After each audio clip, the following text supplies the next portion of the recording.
Hi, follow up to the, quickly, just very quickly, a follow up to the molds. I just wanted to show you, I put this in the fridge. Again, I used my palette knife to level it, and this just came out of the freezer, and I want to show you how it comes out when you just pull it out, and that's because it had the cornstarch. It comes out very detailed, very ornate.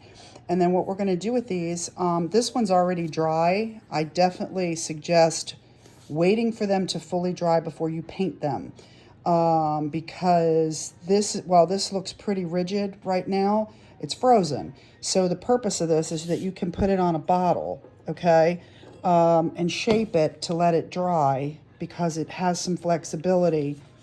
You can actually push it without really, slowly, methodically, kind of, as it loosens up, you're going to shape it to the bottle before it gets too soft. It's a little too hard and rigid right now. I don't want to push it and break it. But that's how you get it to bend to the bottle. But it'll get loose and then it'll have to dry. And so when we actually paint these, and for example, I'm going to put this on a bottle. I take my black paint, okay? Now, this is where I get really messy, which is kind of fun for me, but this is how I do things. Again, I'm not encouraging you to, but I use my craft paper. This is craft paper I put down on my bar. It's 3 layers thick, and I do everything right on the craft paper. I really don't use, what do you call them, palettes? Those little palette thingies like this. I do use them, but for the most part, like when I'm blending, you'll see I do it right on the craft paper. So what we're going to do is when it's dry, before it's adhered, you can also put it on the bottle, glue it on the bottle before it dries. How do you glue it on the bottle? I use the Mod Podge. I just put a nice healthy layer of Mod Podge on the back of it because Mod Podge is glue, and I stick it to the bottle.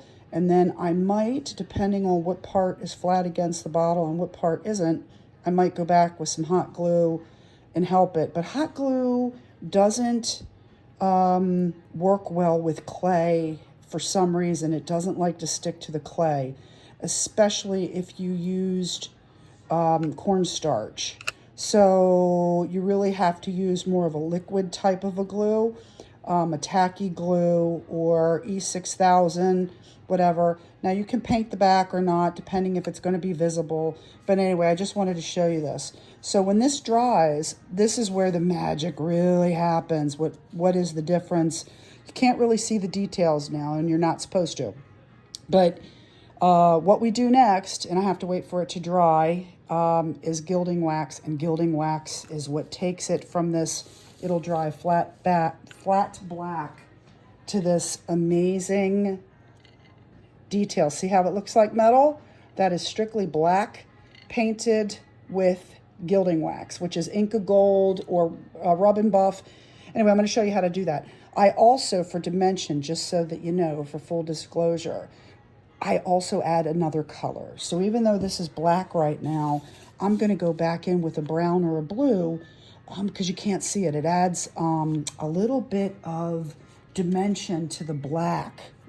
And I will use brown or this color blue, and you'll see later how that just takes this to another level like this. Because believe it or not, that was black. Then I added a little bit of brown to the black paint, brown paint, before I added the copper gilding wax. And that's what we're looking at.